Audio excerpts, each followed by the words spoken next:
Selena Gomez doesn't shy away from talking about her personal life, whether it's her kidney transplant to those who mean the most to her. In the new issue of Billboard, which the starlet covers as the Woman of the Year, she takes a hidden approach when talking about Justin Bieber, and obviously ex-boyfriend The Weeknd.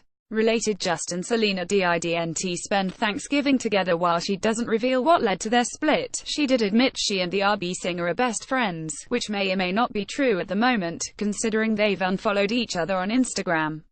Oh, and he deleted all traces of her. But in Billboard, Selly said about being single, the best part is actually, you know what, though something that I'm really proud of is that there's such a true friendship between me and The Weeknd. I truly have never experienced anything like that in my life. We ended it as best friends, and it was genuinely about encouraging and caring for each other, and that was pretty remarkable for me. But talking about her possibly on-again flame Justin, she shared, I cherish people who have really impacted my life. She elaborated on the singer coming back into her life. I'm 25. I'm not 18, or 19, or 20. I cherish people who have really impacted my life. So maybe before, it could have been forcing something that wasn't right. But that doesn't mean caring for someone ever goes away. And that goes for people in general. I mean, I grew up with Demi Lovato, Nick and Joe Jonas and Miley Cyrus. We've gone through seasons in our lives. I don't think it's as serious as people make things out to be half the time. It's just my life. I grew up with all of these people, and it's so cool to see where everybody is. It comes back to the idea of me remaining full. I think a true representation of love is beyond just yourself. The littlest things are impactful. Well, it certainly sounds like she thinks they've both grown. Speaking about another topic taking over Hollywood, Selena shared her thoughts on women speaking out about their predators. I've cried, but I definitely feel hopeful. As people speak out, I hope that feels powerful to them, because they deserve to feel that. I'm fortunate enough not to have experienced some of the traumatic things that other women have had to go through. I've known people in my family who've gone through those things. I try to let people come to me and open up, to make a safe environment for them to do so. But when it comes to working with Woody Allen on a new film, she wasn't sure what to think of his past. To be honest, I'm not sure how to answer, not because I'm trying to back away from it. The Harvey Weinstein allegations actually happened right after I had started on the movie. They popped up in the midst of it. And that's something, yes, I had to face and discuss. I stepped back and thought, wow, the universe works in interesting ways. Not really sure what that means, or what SHES saying about Woody. Maybe SHES still trying to process her thoughts. Keep reading for even more highlights from her interview below on what SHES most proud of. I'm really proud of where I am right now. I handle things in a healthy way. I can enjoy where I'm at. I love being able to say no. I like being a part of the world. People are so terrified of other people. I see it in my generation a lot.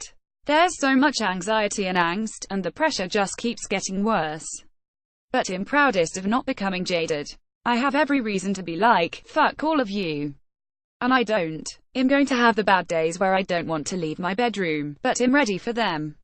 On new music, I mean this in a very loving way, but my label has been itching for all the music that I've been creating, and there is such power in saying no. I like how we've presented the music this year, because it wasn't in an aggressive way. It felt very genuine. I've cancelled the past 2 tours I've done, so that's something I've considered deeply too. How will I step on that stage and just completely own it and wear it proudly? In the past, I just kept reaching for something. The costume is not glittery enough. What is going to pull them in? Everybody keeps looking at me like I'm this young girl. On equine therapy there were 3 horses to choose from, and naturally I went for the emotionally unavailable one. So, I felt very angry, had a lot of stress in my body, and the horse took off, completely left. And I just kept getting more angry and frustrated. The horses can really sense your energy. After trying multiple times, the therapist looked at me and said, you know what, I need you to take the nice, sweet, kind, available horse. I want you to accept what you have in front of you.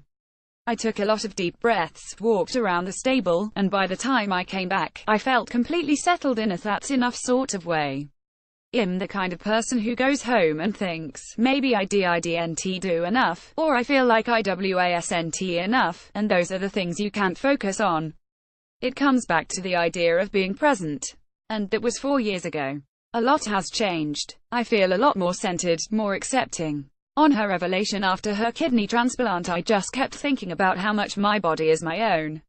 Ever since I was 7, my life always felt like I was giving it to someone else. I felt really alone even though I had a lot of great people around me. But the decisions I was making, were they ever for me? After the surgery I had this sense of gratitude for myself. I don't think I've ever just stopped and been like, I'm actually grateful for who I am. On being talked about in the press for a while, I just wanted to defend myself. I wanted to scream and say, you have no idea I'm allowed to do this and make these choices. I loved being a part of the projects I was on, I loved what I was doing, and I feel like the attention to that kept going away. I remember feeling that I was defined not by my work but by who I was. The moment I released The Heart Wants What It Wants in 2014, which was the first time I had shared a lot of where I was in my personal life, I think a switch happened there. Would I like people to care about worldly things that matter, things that should actually be discussed more? Yes. But I can't control that. And I don't want to. On auditioning for Woody's film, I auditioned 5 times for it. I didn't have the greatest confidence a few times and they passed on me, but it turned out that they didn't find anyone, so I auditioned one more time and gave it my all. I do feel like I earned it. And it was a great experience for me. In acting and in film, you're around a much more stable community. I say that delicately because we all have our stuff, but it was very supportive. It really opened me up, and I needed that after the surgery. There can be so much noise and chaos around everyone's daily life, and it was really great that when we stepped on set, it was just about that. It's also a step in the direction I want to go in with acting. I've begun spending time with independent filmmakers, the Safdie brothers, too, who are incredible.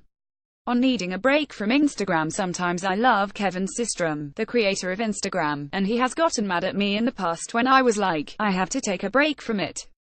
But removing myself was about spending time with things that matter. I've been hanging out with an old friend, and basically every conversation, we want it to be intentional. Meaningful conversations remind you that it's all within where we are. It's not about what's happening with everything else. On listening to opinions, I have to be very careful with what opinions I listen to. And society teaches you to honor and respect the people around you.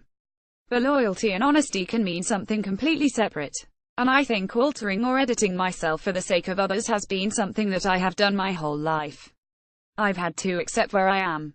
It took me about 5 years and moments where I needed to step away and be alone and fight those fights on my own, or go away to a place where I could focus on that. And that time for me was so painful and really hard and very lonely. But I really felt that that's what helped me feel satisfied with where I am. On feeling comfortable with her kidney transplant scar, I didn't, but I do now. It was really hard in the beginning. I remember looking at myself in the mirror completely naked and thinking about all the things that I used to bitch about and just asking why I had someone in my life for a very long time who pointed out all the things that I didn't feel great about with myself. When I look at my body now, I just see life. There are a million things I can do, lasers and creams and all that stuff, but I'm okay with it. And by the way, there's nothing wrong with plastic surgery. Cardi B has been my inspiration lately. SHE's killing it, and she is proud of everything she has done. So there is absolutely zero judgment on my end. I just think for me, it could be my eyes, my round face, my ears, my legs, my scar. I don't have perfect abs, but I feel like I'm wonderfully made. On plastic surgery, but I'll cross that bridge when I get there. Maybe I'm like, you know what, it's time for a little tune-up. But I want to make sure that I'm doing it because I'm okay with where I am. On living with less in her one-story home, I don't need a lot of things. I like feeling removed, and I wanted a place where I could be alone. Check out Selena's cover of The Glossy below, and let us know your thoughts. Image via Adriana Embarazawen. Tags: Billboard, breakups, cover shot, film flickers, health, Instagram, Justin Bieber, Loveline, Lupus, Music Minute, Selena Gomez, The Weeknd, Woody Allen. The top 10 most liked Instagram photos of 2017 Grammys, 2018 snubs, surprises this week in celebrity twit pics. Instagrams. All the 2017 celebrity shade were thankful for American Music Awards 2017 performance fashion. American Music Awards 2017 a best dress list.